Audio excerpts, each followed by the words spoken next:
एक smart comprehensive financial जी, planning ज़रूर, करिए 1 ज़रूर। ये अप्रैल को। बात तो है अवेयरनेस वाली बात। कोई रिपोर्ट हम पढ़ रहे थे जब बजट में अनाउंस हुआ था कि 5 लाख से ऊपर की प्रीमियम को अब नहीं मिलेगी वो छूट, तो तभी वो डेटा पर्दे में आया था कि जो पॉलिसीज़ बिकती हैं इंश्योरेंस वाली, उनमें से 70 से 80% पॉलिसी तो इसी 1 महीने में बिकती है। यानी लोगों का दिमाग में, ज़हन में पर्पस ही वही रहता है, इंश्योरेंस पीछे रहता है, टैक्स सेविंग आगे रहती है।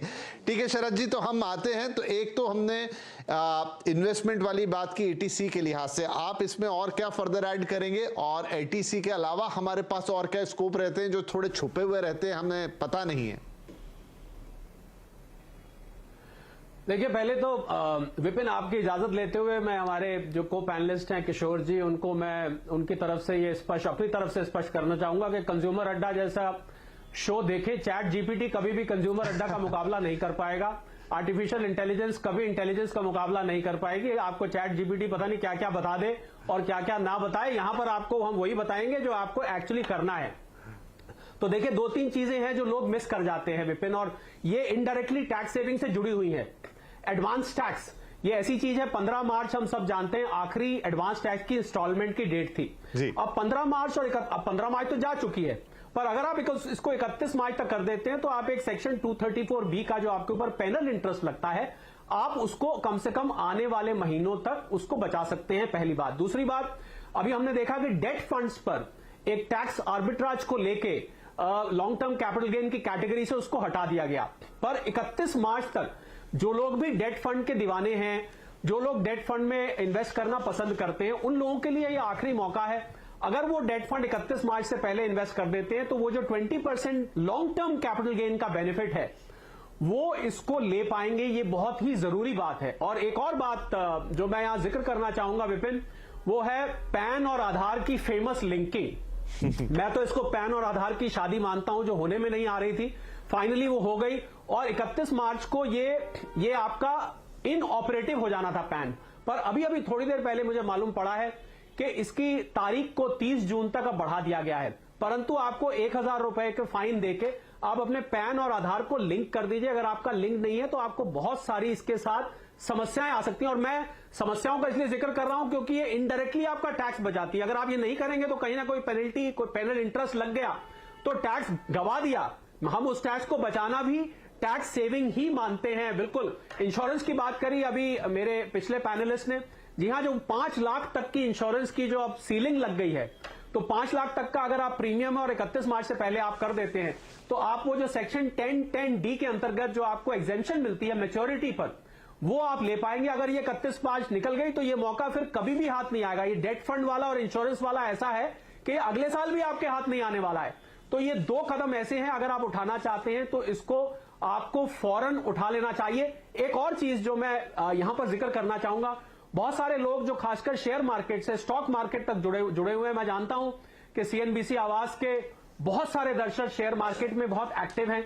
इसको हम बोलते हैं टैक्स हार्वेस्टिंग, कि अगर आपके पास शेयर्स रखे हुए हैं, आप लॉन्ग टर्म कैपिटल गेन्स में जो 1 लाख रुपए का सेक्शन 112A में एग्जेम्पशन मिलता है, आप उसको बेच के अपना कैपिटल गेन बुक करके, और अगर आप इन्वेस्टेड रहना चाहते हैं, आप फौरन ही उसको खरीद लीजिए। कम से कम आपका 1 लाख रुपए का लॉन्ग टर्म कैपिटल गेन की हार्वेस्टिंग हो जाती है। इसको हम टैक्स हार्वेस्टिंग कहते हैं।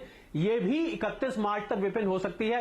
अगर 31 मार्च निकल गई तो फिर ये अगले साल का आपका 1 लाख ये वेस्ट हो जाएगा, अगले साल का 1 लाख चालू हो जाएगा। तो ये टैक्स हार्वेस्टिंग बहुत सारे स्टॉक मार्केट से जुड़े लोग करना भूल जाते हैं, तो इसको जरूर याद रखें। अगर आपके पास शेयर्स प्रॉफिट में है, हम तो यही विश करते हैं प्रॉफिट में होंगे, तो आप प्रॉफिट बुक करिए, 1 लाख का बेनिफिट लीजिए। और अगर आप इन्वेस्टेड रहना चाहते हैं, जरूर रहिए। हम ये नहीं कह रहे आप बेच के बाहर आ जाइए, आप तुरंत उसको दोबारा ले लीजिए। आपका टैक्स सीधा सीधा long term capital gains tax उन शेयर्स पर बच के दिखाई देगा। और विपिन, अगर आप मुझे इजाजत दें और अगर समय अभी है तो मैं 2 चीजें और जिक्र करना चाहूंगा जो बहुत सारे टैक्स पेयर्स गलती करते हैं और आयकर विभाग इसके लिए बार बार रिमाइंडर दे रहा है जी। एक है 26AS, मैं उसका बोलता हूं 26 आमना सामना, याद रखने के लिए आसान हो जाता है। AS आपका सारा TDS जो कि आपको दिखाई देता है 26AS में, उसको एक दफे 31 मार्च से पहले रिकंसाइल कर लीजिए। कहीं कोई ऐसी चीज तो नहीं जो छूट गई है, वरना बाद में आपको उसका खामियाजा भुगतना पड़ेगा। और दूसरी चीज जो नई आई है स्टेटमेंट AIS, इसको मैं बोलता हूं आईना, इसे समझिए, क्योंकि आपकी साल भर की जो एसेट और इनकम प्रोफाइल है वो यहां पर दिखाई देती है।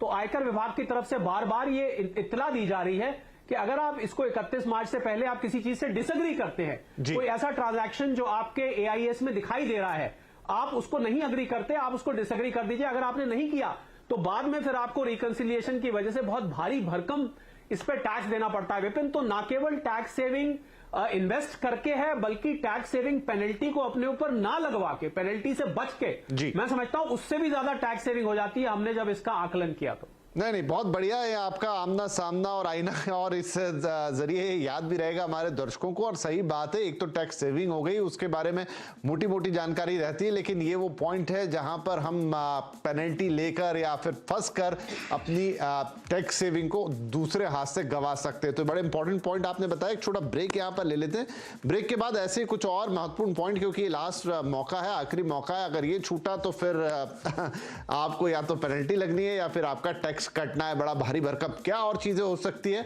और फिर कुछ लोगों का यह भी सवाल होता है कि भाई टैक्स के लिए बचाने के लिए इन्वेस्ट तो कर रहे हैं, लेकिन क्या कुछ रिटर्न भी मिलेगा, तो क्या कुछ वो इंस्ट्रूमेंट हो सकते हैं। छोटा सा ब्रेक, बातचीत जारी रहेगी।